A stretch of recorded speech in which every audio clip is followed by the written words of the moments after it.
आत्मा का जितना देह अभिमान उतने व्यर्थ संकल्प नेचुरल होता है ना। और व्यर्थ संकल्प होगा तो डिस्टर्बेंस होगी नहीं। फिर लाइन में डिस्टर्बेंस है तो हम कहते कनेक्शन नहीं होगा। पता नहीं लोड लगता नहीं है, इसको हम कहते हैं ना कनेक्शन नहीं।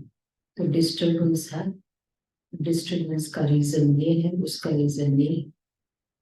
तो इसलिए बाबा कहते हैं ये कॉन्शियसनेस बहुत बड़ा घाटा डालता है। जहाँ लाइन का डिस्टर्बेंस होगा तो हमारे डिसीजंस इफेक्ट होते जाओ। और बाबा ने एक और बात कही, फिर से शब्द बहुत इम्पोर्टेंट है इस पूरे ज्ञान को समझाना। कहाँ कहाँ फिर से शब्द आता है,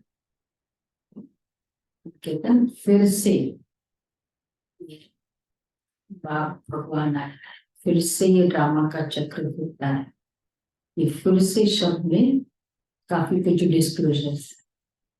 जब बाबा के शब्द ही सुनते हैं 6-12, मीठे बच्चे मैं तुम्हें फिर से राजयोग सिखलाकर राजाओं का राजा बनाता हूँ। इस फिर से शब्द में ही सारा चक्र समाया हुआ है। प्रश्न है, बाप भी प्रबल तो माया भी, दोनों की प्रबलता क्या है?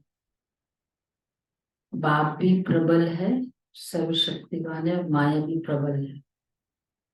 किस किस बात में माया प्रबल है, किस बात में बाप प्रबल है?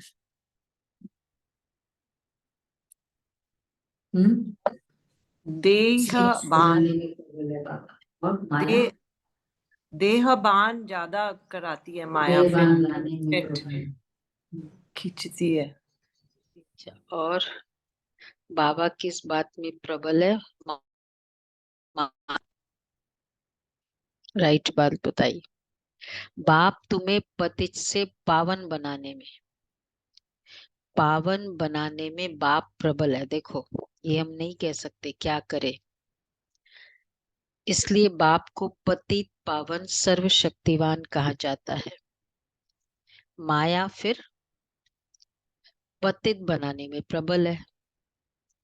सच्ची कमाई में ग्रहचारी ऐसी बैठती है जो फायदे के बदले घाटा हो जाता है। विकारों के पीछे माया तवाई बना देती है। इसलिए बाबा कहते हैं, बच्चे देही अभिमानी बनने का पुरुषार्थ करो। सच्ची कमाई में ग्रहचारी ऐसे बिठाती है।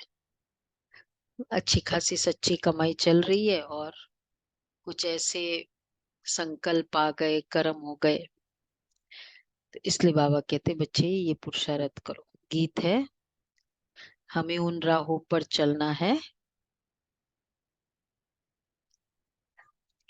जहाँ गिरना और संभलना है, चढ़ना ही चढ़ना है, संभलना ही संभलना है, गिरना और संभलना नहीं।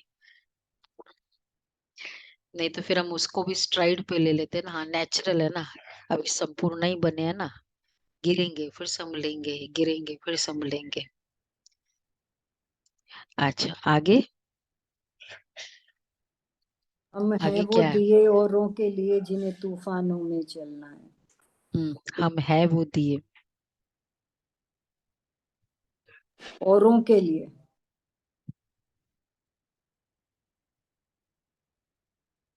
गीत सुना रहे हो यहाँ? सुनाइए।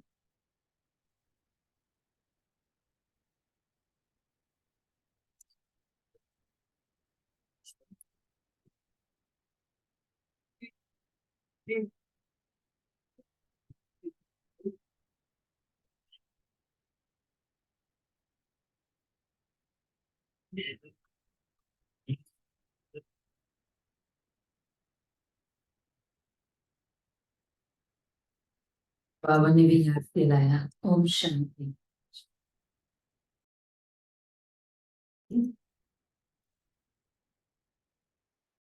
बच्चों को किन राहों पर चलना है?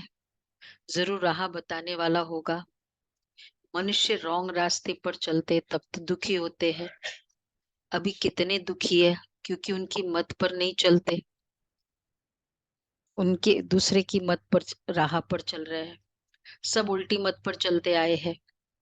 जब से उल्टी मत देने वाले रावण का राज्य शुरू हुआ है, बाप समझाते हैं तुम इस समय रावण की मत पर हो। तब हरेक का ऐसा बुरा हाल हुआ है। सब अपने को पतित कहते भी है। गांधी बापूजी भी कहते थे पतित पावनाओं, गोया हम पतित है। परंतु कोई भी समझते नहीं है कि हम पतित कैसे बने हैं। चाहते हैं भारत में राम राज्य हो, परंतु कौन बनाएगा। गीता में बाप ने सब बातें समझाई है, परंतु गीता के भगवान का ही नाम उल्टा लगा दिया है। बाप समझाते तुमने क्या कर दिया। क्राइस्ट के बाइबल में पोप का नाम डाल दे तो देखो कितना लॉजिकली बाबा समझा रहे हैं। क्राइस्ट के बाइबल पर पोप का नाम डाल दे तो कितना नुकसान हो जाए। गीता क्राइस्ट की टीचिंग्स बाइबल में कोई नहीं कहता है कि पोप ने सुनाया, चाहे वो उन्हीं उन्हीं के धर्म का है। तो बाप समझाते गीता के भगवान का ही नाम उल्टा लगा दिया। ये भी ड्रामा है, इसलिए तो वो है ना इस बार वारसी में गीता के भगवान के ऊपर। बाप समझाते तुमने क्या कर दिया। महसूस हुआ अभी क्राइस्ट के बाइबल पर किसी और का नाम डाल दे। कोई भी टीचिंग्स में जितने भी धर्म शास्त्र हुए, जिनसे शुरू हुआ उन्हीं के नाम है। धम्पद है, कुरान है, क्राइस्ट है, बाइबल है, कोई दूसरा का नाम नहीं है। ग्रंथ साहिब में किसका नाम है। जो भी उनके धर्म शास्त्र है उसी धर्म का नाम है ना, किसी और का तो नहीं है ना। ये भी बहुत बड़ी सहन शक्ति है भगवान की। तो बाबा इसलिए कहते हैं भाई बाप समझाते तुमने क्या कर दिया। ये भी ड्रामा है। बाप बड़े से बड़ी भूल समझाते हैं। ये आदि मध्य अंत का ज्ञान गीता में है। बाप समझाते मैं तुमको फिर से राजाओं का राजा बनाता हूँ। तुमने 84 जन्म कैसे लिए ये तुम नहीं जानते, हम बताते हैं। ये कोई भी शास्त्र में नहीं है। शास्त्र तो अनेक है, भिन्न भिन्न मते है। गीता माना गीता, जिसने गीता गाई है उसने ही राय दी है। कहते मैं तुमको राजयोग सिखाने फिर से आया हूँ। तुम पर माया का परछाया पड़ गया है। अगर वो हाईएस्ट शास्त्र माना गया तो क्यों हाईएस्ट माना गया, कुछ तो कारण होगा। एक तो जिसने किया उसका पहले तो नाम नहीं, किसी और का नाम। अच्छा फिर बहुत फिर वो यूज टू हो गई कि यही नाम है, इसी ने कही। अच्छा फिर थर्ड स्टेज है, अब उसको चैलेंज करते हैं तो गुस्सा आता है। सपोज अगर ऐसे कोई कह दे तो मतलब पहले नाम ही गलत हो और इतने समय से चला आ रहा हो, तो बाबा कहते हैं ये भी तो सहन शक्ति है ना। वैसे बाबा अगर जल्दी आ जाते तो एक्सेप्ट कर लेते ना, थोड़ा सा ही नाम चेंज हुआ ना तभी आ जाते, तो फिर अच्छा रहता है। इतना हमको मेहनत नहीं करनी पड़ती प्रूव करने के लिए। तो बाबा कहते हैं ये भी ड्रामा है। ये तुम जानते हो, हम ये तुम नहीं जानते हो, हम बताते। ये कोई भी शास्त्र में नहीं है। शास्त्र तो अनेक है, भिन्न भिन्न मते है। गीता माना गीता। जिसने गीता गाई उसने राय दी है। कहते मैं तुमको राजयोग सिखाने फिर से आया हूँ। तुम पर माया का परछाया पड़ गया। अभी फिर से, अब देखो कहाँ कहाँ फिर से वर्ड यूज होता है। एक तो मैं फिर से राजा को राजा बना, फिर से हम हो गए राजयोग सिखाना है, फिर वही से गीता एपिसोड चल रहा है। गीता सुनाने आया हूँ और फिर से गीता की नॉलेज दी। गीता में भी यह बात है कि आसुरी सृष्टि का विनाश और दैवी सृष्टि की स्थापना फिर से होती है। गीता में फिर से वर्ड में किस वे से प्रोजेक्ट किया है। उसमें कहा ना कि अर्जुन तुम्हारे और मेरे बहुत जन्म हो चुके हैं, तुमको नहीं पता, मुझे याद है, कल्प कल्प मैं ही तुमको बताता हूँ। फिर उन्होंने कहा कल पहले भी ये ज्ञान सूर्य को दिया था, फिर मनु को दिया था, तो फिर से शब्द वहां पे उस सेंस में यूज हुआ है। वहां आया, और तुमने बहुत बार मारा है और अनेक बार मारते रहेंगे। दूसरा, तीसरा फेमस जहां गीत पता चलता है, फिर से वर्ड है यदा यदा। यदा यदा हि धर्मस्य ग्लानिर्भवति जब भारत। जब मतलब तू जब जब तुम ऐसे बोलोगे तब तब मैं ऐसा करूंगा, मतलब मैं फिर से कर रहा हूं ना। तो बाबा कह रहे हैं ये गीता में है, में ही यह बात है कि आसुरी सृष्टि का विनाश, देवी सृष्टि की स्थापना फिर से होती है। फिर जरूर कहेंगे गुरु नानक फिर से आएगा अपने समय पर। अगर एक गीता एपिसोड फिर से है तो इसका मतलब क्या हो गया? लास्ट वाला फिर से है तो इसका मतलब बीच में वाला पूरा ड्रामा भी तो फिर से है ना। गीता का एपिसोड से ही तो पूरा कनेक्शन है, क्यों गीता सुनाई गई। अगर कोई कहे जैसे एक ड्रामा में भी वो लड़ाई फिर से लगेगी, तो वो लड़ाई की जितने भी कॉजेज रहे होंगे वो भी तो फिर से आएंगे वैसे के वैसे, तभी तो वापस वैसे ही लड़ाई होगी। तो फिर गुरु नानक फिर से आएंगे, चित्र भी दिखाते, श्री कृष्ण फिर से वही मोर मुकुट वाला होगा। तो ये सब राज गीता में है, परंतु भगवान को बदल दिया है। हम ऐसे नहीं कहते कि गीता को नहीं मानते, परंतु उसमें जो ये उल्टा नाम मनुष्य ने डाल दिया, उसको बाप आकर के सीधा करके समझाते हैं। ये भी समझाते हैं हर एक आत्मा में अपना अपना पाठ नोंदा हुआ है, सब एक समान हो नहीं सकते। जैसे मनुष्य माना मनुष्य, वैसे आत्मा माना आत्मा, परंतु हर एक आत्मा में अपना पाठ भरा हुआ है। ये बातें समझाने वाला बड़ा बुद्धिमान चाहिए। बाप जानते हैं कौन समझा सकते हैं, कौन सर्विस करने में समझदार है, किसकी लाइन क्लियर है, दे कौन समझदार है सर्विस के लिए, कौन अच्छे से समझा सकते हैं, थर्ड सेकंड कौन समझदार है, थर्ड किसकी लाइन क्लियर है, कौन होगा, ये तीनों कैरेक्टरिस्टिक्स किस में होगा? अरे कौन सा कैरेक्टर चाहिए जिसमें तीनों कैरेक्टरिस्टिक्स? देही अभिमानी आज बाबा की लहर है ना, सब तो परिपूर्ण देही अभिमानी नहीं बने हैं। ये तो अंत में रिजल्ट होगी। इम्तिहान के दिन जब नजदीक होते तो मालूम पड़ जाता है कौन कौन पास होंगे। टीचर्स भी समझ सकते हैं और बच्चे भी समझते कि ये सबसे तीखा है। वहां तो ठगी आदि भी हो सकती है, यहाँ तो ये बात हो न सके, ये तो ड्रामा में नोंद है। कल्प पहले वाले निकलेंगे, हमें पता चलता है सर्विस की रफ्तार से। इस सच्ची कमाई में घाटा और लाभ, ग्रहचारी आदि आती है। चलते चलते क्या हो जाता है, टांग टूट पड़ती है। गंधर्व विवाह करने के बाद फिर माया एकदम तवाई बना देती है। मतलब वैसे गंधर्व विवाह ये बाबा के डायरेक्शन के अकॉर्डिंग हुआ, लेकिन किन के लिए? जिनको बहुत सताया जा रहा था, जिनके बहुत बंधन थे, माँ बाप मान नहीं रहे थे, बहुत स्ट्रॉन्ग इस तरह का बंधन था, उनके लिए बाबा ने कहा गंधर्व विवाह।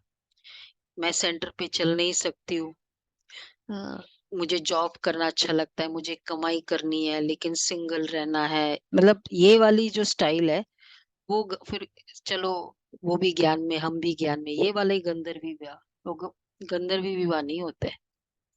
तो बाबा इसलिए कहते हैं चलते चलते टांग टूट पड़ती है। गंधर्व विवाह करने के बाद फिर माया एकदम तवाई बना देती है। इनफैक्ट ऐसी आत्माएं का कभी भी एग्जाम्पल लेना ही नहीं चाहिए। कई आते हैं कुमार कुमारी और कि देखो ऐसे है, ये है, ये है, वो तो और ही डिमोटिवेटर्स है कि वो अपने आप में खुद ही जब बंधन है ही नहीं, क्योंकि माया बाप वैसे नहीं करने देते, हम सेंटर पे चल नहीं सकते। तो ये तो दूसरों के लिए डिमोटिवेटिंग है ना, फिर चलो ऐसे कर लो। हमारे यूथ में अगर कोई ऐसा करता भी है, यूथ का अ, एक विंग है या सेटअप होता है ना सेंटर पे, फिर ऐसे कुमार कुमारी को हम निकाल भी देते हैं। इन द सेंस वो अब तुम वापस यूथ के ग्रुप में नहीं आ सकते। हाँ, सेंटर पर तो ठीक है मुरली सुने, पर वो फिर अब वो ग्रुप में नहीं है, दूसरे के लिए प्रॉब्लम देते हैं ना फिर वो ऐसे करके। तो बाबा कहते हैं, बाबा प्रबल है पावन बनाने में, तो इसलिए बाबा कहते हैं फिर माया एकदम तवाई बना देती है। तवाई पागल, कुछ फर्क ही नहीं पड़ता है वैसे। माया भी बड़ी प्रबल है, बाबा प्रबल है पावन बनाने में, इसलिए उनको सर्वशक्तिवान पतित पावन कहा जाता है। फिर माया प्रबल है पतित बनाने में। सतयुग में तो माया होती नहीं, वह है ही वाइसलेस वर्ल्ड। अभी है एकदम विशेष वर्ल्ड, कितनी जबरदस्त प्रबलता है। चलते चलते माया एकदम नाक से पकड़ तवाई बना देती है, फारकती दिला देती है, इतनी प्रबल है। बल सर्वशक्तिवान परमपिता परमात्मा को कहते हैं, परंतु परंतु माया भी कम नहीं है। सर्वशक्तिवान टक्कर लेने वाली तो वही होगी ना। हाँ, पर फिर हम कभी कभी हम अधीन हो जाते हैं, हम कहते हैं माया भी तो पावरफुल है ना। लेकिन हम ये नहीं सोचते कि हम भी तो कम नहीं है ना, हमारा साथी भी तो कम नहीं। आधा कल्प उनका राज्य चलता है, ये कोई थोड़ी जानते हैं। देखो, आधा कल्प माया का राज्य चला, शिव बाबा का राज्य कितना चला? 100 साल। 100 साल में भी एक्चुअली संपूर्ण बनते बनते कितना टाइम हो गया? Towards the end. तो फिर प्रबल कौन हुआ? हम्म, बाबा। आधा कल्प से राज्य चल रहा है। हाँ, ये राइट, समझदार बच्चे हैं। माया प्रबल है, बाबा प्रबल है। ऑफलाइन वालों ने बहुत एक्यूरेट आंसर दिया, बोलो भाई। ऑनलाइन ने सुना ही नहीं। प्रबल तो आधा बाबा कल्प ही से। है, वो तो 2500 साल का उसका राज्य 100 साल में ही खत्म कर दिया उन्होंने। हाँ, ये है, इसलिए प्रबल है। इतना बड़ा, इतने समय से, इतने सारे चंबे में, उसके चंगुल में ऐसे राज्य को, और वो भी ब्राह्मण भी कितने चंगुल में चले गए, जा रहे हैं, हो जाते पूरे दिन में भी, पर फिर खत्म कर देता उसका राज्य। तो बाबा कहते हैं, भल सर्वशक्तिवान परमपिता परमात्मा को कहते, परंतु माया भी कम नहीं। ये कोई थोड़ी जानते, दिन और रात आधा आधा होता है। ब्रह्मा का दिन, ब्रह्मा की रात, फिर से सत्युग को लाखों वर्ष, कलयुग को कितने वर्ष दे दिए है, दे देते। अभी बाप समझाते तो समझ में आता है, ये तो बिल्कुल राइट है। बाप पैट पढ़ाते हैं। कलयुग में मनुष्य थोड़ी गीता का राजयोग सिखाए राजाओं का राजा बनाएंगे। ऐसे तो कोई है नहीं जिसकी बुद्धि में हो कि हम राजयोग सीख राजाओं का राजा बनेंगे।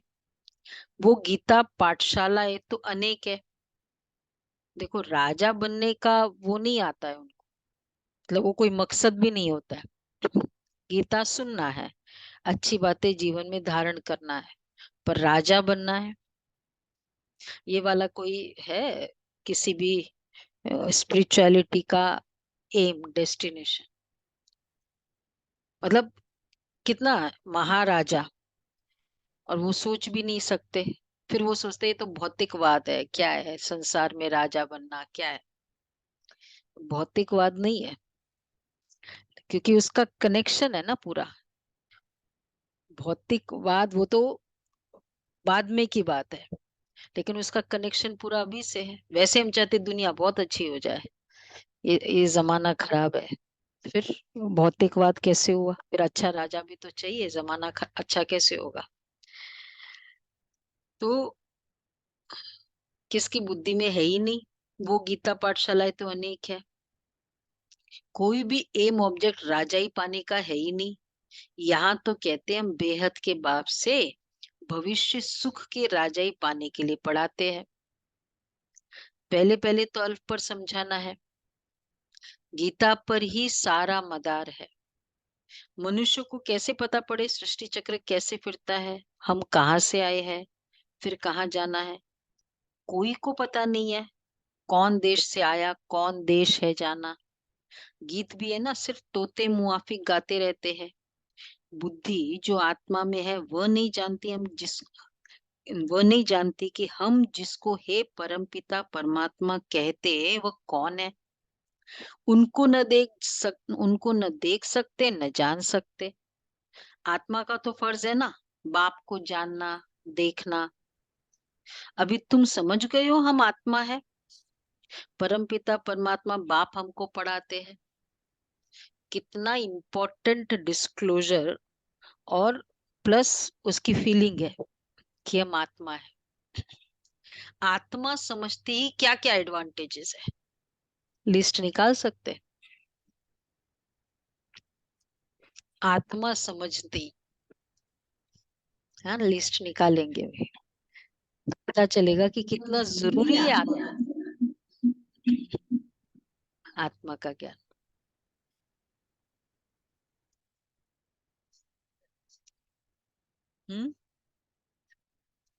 हाँ,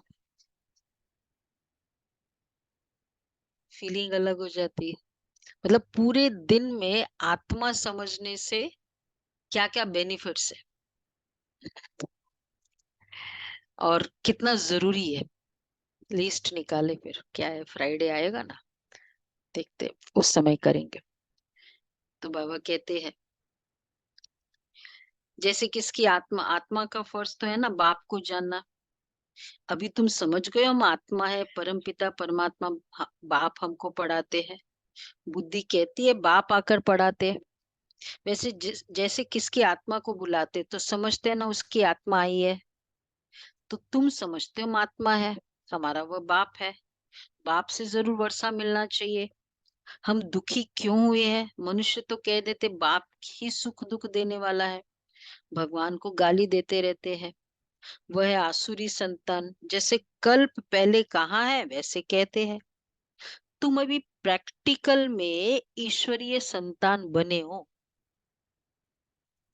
दुनिया में कहते हैं गॉड इज माय फादर, मतलब लेकिन अनुभव है कभी फादर का? बोलो बिंद्रा भाई। परमात्मा को माई बाप कहा, अनुभव किया? माई बाप दोनों का किया था?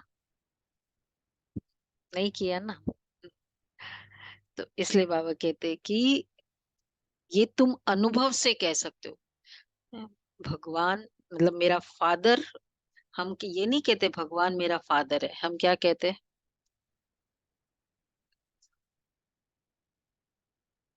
हम ये नहीं कहते भगवान मेरा फादर है।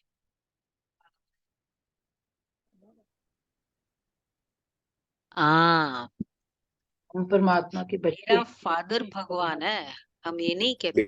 वो जो डॉक्टर है ना वो मेरा फादर है, ये हम इंट्रोड्यूस करते हैं क्या?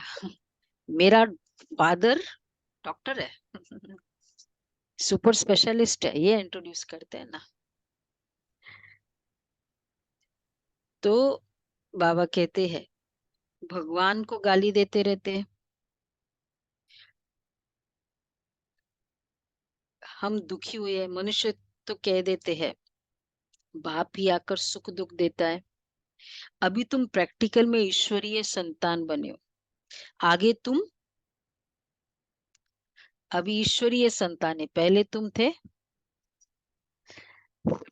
आसुरी औलाद। अब बाप कहते हैं निरंतर मुझे याद करो। किसको भी ये दो अक्षर समझाना बहुत सहज है। तुम भगवान के बच्चे हो, भगवान ने स्वर्ग रचा, अब नरक बना है, फिर स्वर्ग बाप ही रचेंगे। बाप हमको राजयोग सिखला रहे हैं, स्वर्ग की स्थापना कर रहे हैं।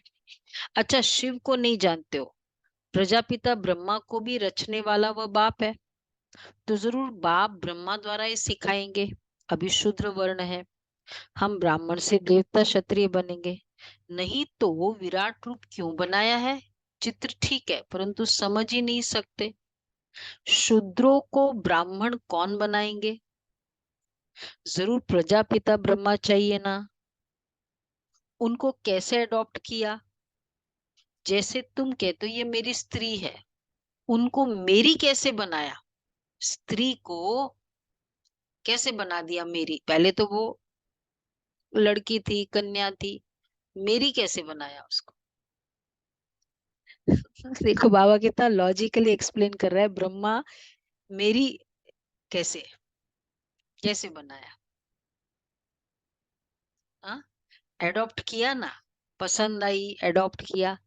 तो बाप भी कहते हैं, तो जैसे लौकिक बाप स्त्री को एडॉप्ट करते हैं, कुक वंशावली रचते, बाबा ने फिर इनमें प्रवेश कर इनको एडॉप्ट कर इनके मुख द्वारा मुख वंशावली बनाई। और बाबा, और जो भी एडॉप्शन होती है ये तो चॉइस है ना, कोई भी चॉइस कब करते हैं? अगर वन्नी का भी चॉइस करना है, बहुत समय से वो पता होता है, देखते हैं ना, छानबीन करते हैं बहुत समय से। भगवान ने भी एडॉप्ट किया, ये पूरा प्रोसीजर था भगवान का। बाबा ने उस रथ को कितने पहले से तैयार किया था, 1932 तक से तैयार किया उस रथ को। कैसे बाबा में वो वैराग्य वृत्ति जागृत हुई, जबकि कुछ भी ये नहीं था बाहर का, कोई ज्ञान नहीं कि कोई बहुत सन्यासी के अंडर में रहे, और इसलिए नेचुरल नेचुरल इंट्रोस्पेक्शन रहा। 32 उसके। तो वो सारे बाबा मंत्री, मन को मंत्री बिफोर ज्ञान भी ऑटोमेटिकली बाबा मन मंत्री को समझाते थे। तो ये सारा पहले से वो, जैसे ना वो ग्राउंडिंग थी ना पूरी, तो इस कारण फिर उसमें प्रवेश किया। जैसे लौकिक बाप स्त्री को अडॉप्ट करते हैं, तो बाप ने फिर इनमें प्रवेश कर इनको अडॉप्ट कर इनके मुख द्वारा फिर मुख वंशावली रची। अगर इस तरह के स्ट्रॉन्ग बच्चे चाहिए, शक्तिशाली बच्चे चाहिए, देवता, महाराजा, फुल वर्ल्ड को राज्य करने वाले बच्चे को क्रिएट करना है, वन्नी भी कैसे चाहिए फिर? ऐसे वैसे वन्नी थोड़ी चलेगी। ब्रह्मा किसका बच्चा है? शिव बाबा का। तुम कहते हो हम ब्राह्मण ब्राह्मणिया है, जरूर इनका ही नाम ब्रह्मा है। इनको किसने अडॉप्ट किया? बेहद के बाप ने। दृष्टांत बड़ा अच्छा है, परंतु जिसकी बुद्धि में बैठा होगा वह तो समझा सकेंगे ना, बुद्धि में नहीं होगा तो उनको समझाने आएगा ही नहीं। लौकिक और पारलौकिक बाप तो है ना। देखो हम क्यों कहते हम संतान है, हम क्यों कह सकते हम उनके बच्चे हैं, मेरा पिता भगवान है, ये हम क्यों कह सकते? हाँ, एक है अनुभव द्वारा, फिर दूसरा क्यों कहते हो आप लोग? अनुभव है। उनकी मत पर चलते हैं, उनको आप पहचान कर उनकी मत पर चलते हैं, फॉलो करते हैं इसलिए। मतलब एक पूरा एक सिस्टम है ना, वन्नी बनाया, उनके मुख द्वारा ज्ञान दिया, उस ज्ञान से अनुभव हुआ, फिर पक्के बने, बच्चे बने।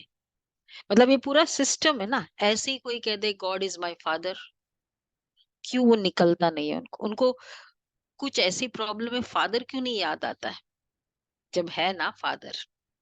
तो बाबा इसलिए कहते हैं कि खुद कहते हैं, तो दृष्टांत बड़ा अच्छा है, परंतु जिसकी बुद्धि में बैठा होगा वह समझा सकेंगे। खुद कहते हैं मुझ निराकार को इनका आधार लेना पड़ता है, तो नाम भी बदली हो जाता है। नाम भी तो बदली करता हूं ना वन्नी बनाने के बाद। पहले जमाने में सिस्टम होता था ना, है ना, कि नाम चेंज करते हैं, तो बाबा ने भी फिर नाम चेंज किया। तो फिर इनमें प्रवेश कर अडॉप्ट करते हैं, एक ही टाइम के कितनों के नाम रखे? नाम की लिस्ट भी तुम्हारे पास होनी चाहिए। एक पूरी लिस्ट है, 385 थे ना, तो मुझे लगता है एटलीस्ट 100 की तो लिस्ट है, क्योंकि बाद में फाइनली वही बचे थे। सबके नाम क्या क्या थे।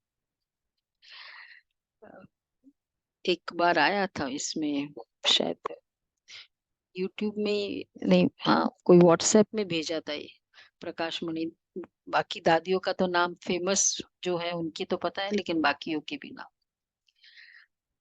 तो एक ही टाइम पर कितनों के नाम रखे, उनकी लिस्ट भी तुम्हारे पास होनी चाहिए। ट्राई करते हैं अगर वो लिस्ट फाइंड आउट करके। प्रदर्शनी में नाम की भी लिस्ट दिखानी चाहिए। बाबा ने कैसे एक ही समय पर नाम रखे। बाबा ने हमको अपना बनाया तो नाम बदलाया। उनको भृगु ऋषि कहते हैं। जन्म पत्री तो भगवान के पास ही है, वंडरफुल नाम है ना। भृगु ऋषि का ये फंक्शन था, कहते हैं ना जन्म पत्री वो बनाते हैं, तो उसमें भृगु ऋषि का रोल मानते हैं। भृगु संहिता, हाँ। पर ये जैसे ना ये फॉर्च्यून पूरा, उसमें भृगु ऋषि का वो इम्पोर्टेंस होता है।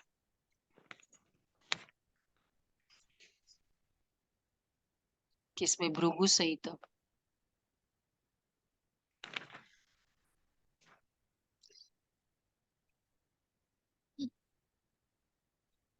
हम्म। अच्छा, हाँ हाँ। तो बाबा कहते अभी तो सभी है नहीं, वंडरफुल नाम है, अभी तो सभी है भी नहीं। कोई तो आश्चर्यवत भागंती हो गए, आज है कल है नहीं। नंबर 1 दुश्मन है काम। ये काम विकार बहुत तंग करता है, उस पर जीत पानी है। गृहस्थ व्यवहार में इकट्ठे रहकर उन पर जीत पानी है। यह है प्रतिज्ञा। अपनी वृत्ति देखनी है, कर्मेंद्रियों से विकर्म नहीं करना है। तूफान तो सबको आते हैं, इसमें डरना नहीं है। बाबा से बहुत बच्चे पूछते हैं कि ये धंधा करे व नहीं करे। क्या बोलेंगे बाबा? बाबा भल करो। कहेंगे भले करो। हम्म। श्रीमत अनुसार करो। इसीलिए तो श्रीमत ही पूछ रहे, करे या नहीं करे, यही तो श्रीमत पूछ रहे। बोलो बोलो गुलाब भाई। हम्म। नहीं जरूरत है, नया धंधा नहीं करो। आप धंधे की जिम्मेदारी नहीं लेते। अच्छा, विस्तार मत करो। अच्छा, बड़े सारी राय बाबा के हैं। बाबा क्या कहते हैं? बाबा कहते हैं, बोलो बोलो, गुलाब भाई को बोलना है। बाबा कहते हैं, मैं, बाबा लिखते हैं, पूछते हैं, मैं कोई तुम्हारे धंधे आदि को देखने आया हूँ क्या? आज बाबा की लहर नहीं है। मैं तो टीचर हूँ, पढ़ाने आया हूँ बस। धंधे की बात हमसे क्यों पूछते हो? मैं तो राजयोग सिखाता हूँ। रुद्र यज्ञ भी गाया हुआ है, श्री कृष्ण यज्ञ नहीं है। बाप कहते लक्ष्मी नारायण में ये सृष्टि चक्र का ज्ञान ही नहीं। अगर ये मालूम हो कि 16 कला से फिर 14 कला बनना है, तो ये सृष्टि चक्र का ज्ञान, फिर से का ज्ञान, गीता का ज्ञान कुछ भी नहीं है उनमें। अगर मालूम हो तो 1 साल बाद इस तरह की प्रॉब्लम आनी है, ये कंफर्म भी हो तो कैसे लगेगा? वो साल भी भगवान ने बहुत एक्यूरेट है पूरा चक्र। मतलब भगवान की कोई भी फिलॉसफी में जो रचना है, उसके स्टाइल में रॉन्ग नहीं है, कुछ भी गलत नहीं। इसलिए ड्रामा में भूल जाना भी जरूरी है। तो वहां तो अगर ये मालूम हो फिर से 14 कला बनना है, तो उसी समय ही राजाई का नशा उड़ जाए। वहां तो है ही सदगति। सदगति दाता तो एक है, वही आकर युक्ति बताते हैं, दूसरा कोई बतला ना सके। तो पहले पहले ये बात उठाओ कि किसने कहा काम महाशत्रु है। ये भी गाते विशेष वर्ल्ड और वाइसलेस वर्ल्ड। भारत में रावण को जलाते रहते हैं, सतयुग में थोड़ी चलाएंगे। अगर यह कहते कि अनादि है, सतयुग में भी था, फिर तो सब जगह दुख ही दुख होगा। फिर स्वर्ग कैसे कहेंगे? ये बातें समझानी है। हर एक की रफ्तार अपनी है, पता लग जाता है कौन अच्छी रफ्तार वाला है। संपूर्ण तो कोई बने नहीं। बाकी हाँ, सतो रजो तमो में तमो तो होने ही है। बुद्धि का एक एक हर बुद्धि हर एक की अलग अलग है। जो श्रीमत पर नहीं चलते वह है तमो प्रधान बुद्धि। अपने को इंश्योर नहीं करेंगे तो भविष्य 21 जन्मों के लिए कैसे मिलेगा? मुझे तो वही देना है जितना इंश्योर किया है तुमने। मरना तो है ही, तो फिर क्यों नहीं इंश्योर कर देना चाहिए? बाबा सब सब कुछ उनका है, तो फिर बाबा को ये कह दिया सब कुछ आपका है, तो क्या होगा?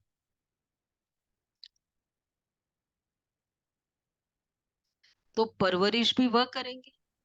मेरी पालना बाबा कर रहा है। हम में से कितने ये अनुभव करते हैं?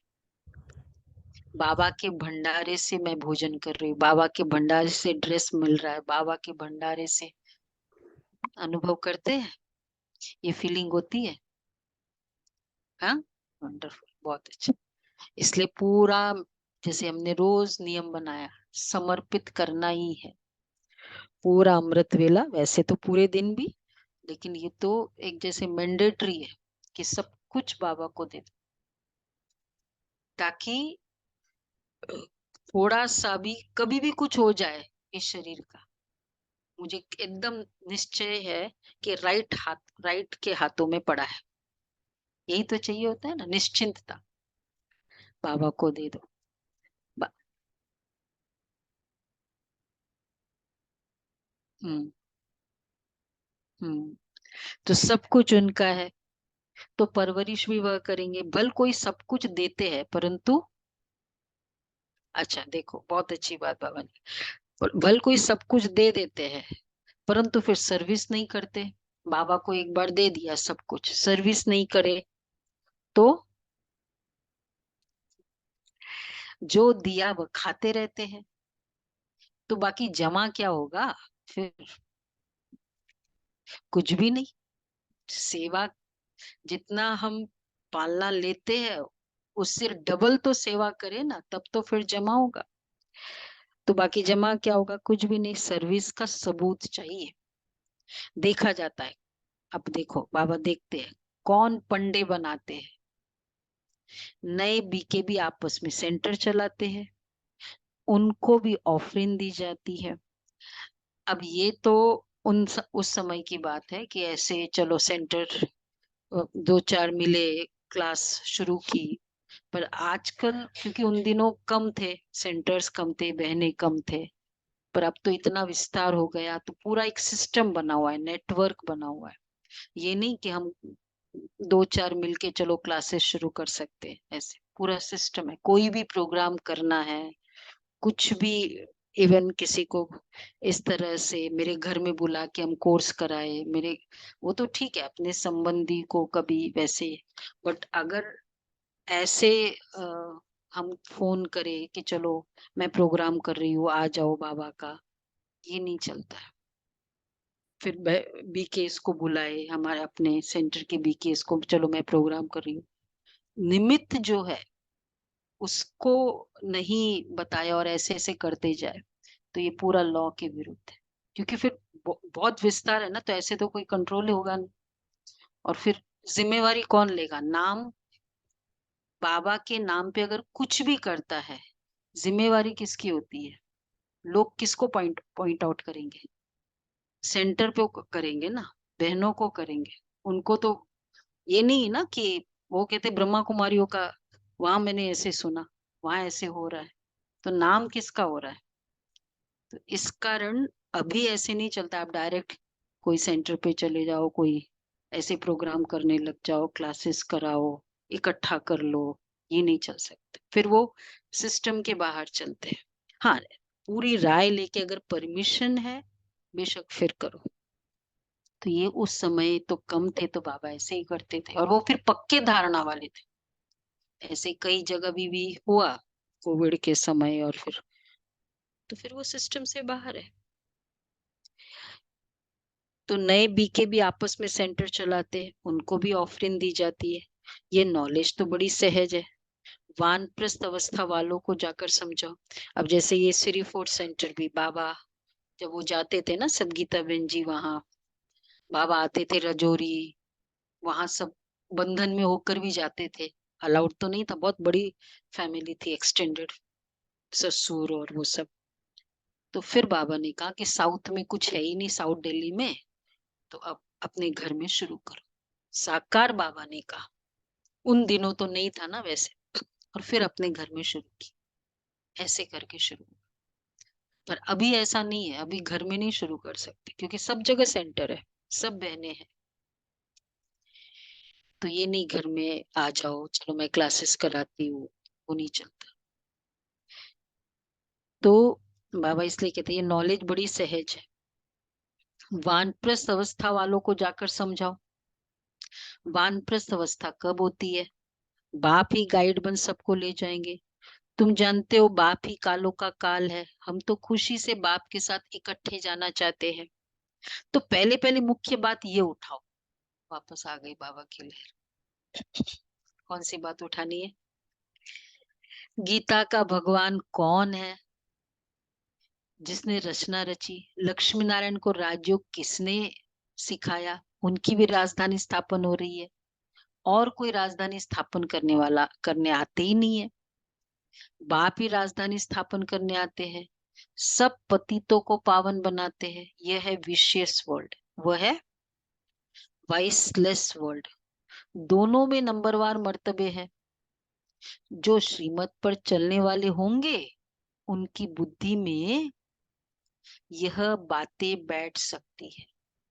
अच्छा, मीठे मीठे सिक्के लदे बच्चों प्रति माता पिता बाप दादा का याद प्यार। Good good morning. मॉर्निंग। रूहानी रूहानी बाकी बाकी रूहानी रूहानी बच्चों बच्चों को को नमस्ते। नमस्ते। हम रूहानी हम बच्चों सब को रूहानी माता बच्चों पिता से बाप रूहानी दादा माता को पिता बाप याद दादा प्यार नमस्ते। गुड याद मॉर्निंग। प्यार गुड शुक्रिया बाबा, मॉर्निंग और प्यारा बाबा, नमस्ते। थैंक यू पद्मापदम बाबा, वाह शुक्रिया बाबा बाबा, वाह।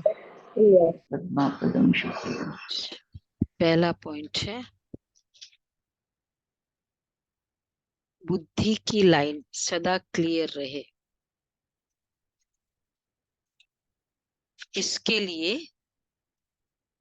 देही अभिमानी रहना है। इसके लिए देही अभिमानी रहना है। सच्ची कमाई में माया किसी प्रकार से घाटा न डाले।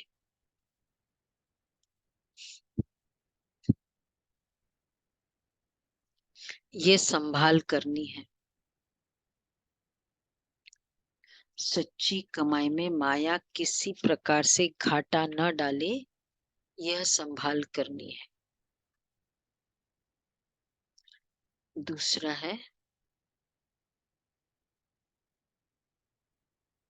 कर्मेंद्रियों से कोई भी विकर्म नहीं करना है।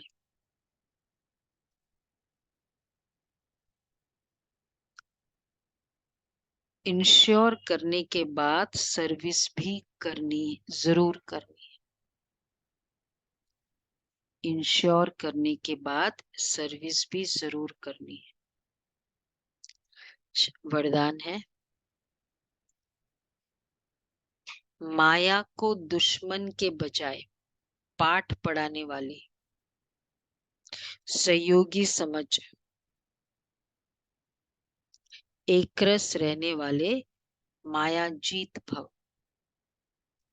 माया को दुश्मन के बजाय पाठ पढ़ाने वाली सहयोगी समझ, एकरस रहने वाले माया जीत भव। माया आती है आपको पाठ पढ़ाने के लिए, इसलिए घबराओ नहीं, पाठ पढ़ लो।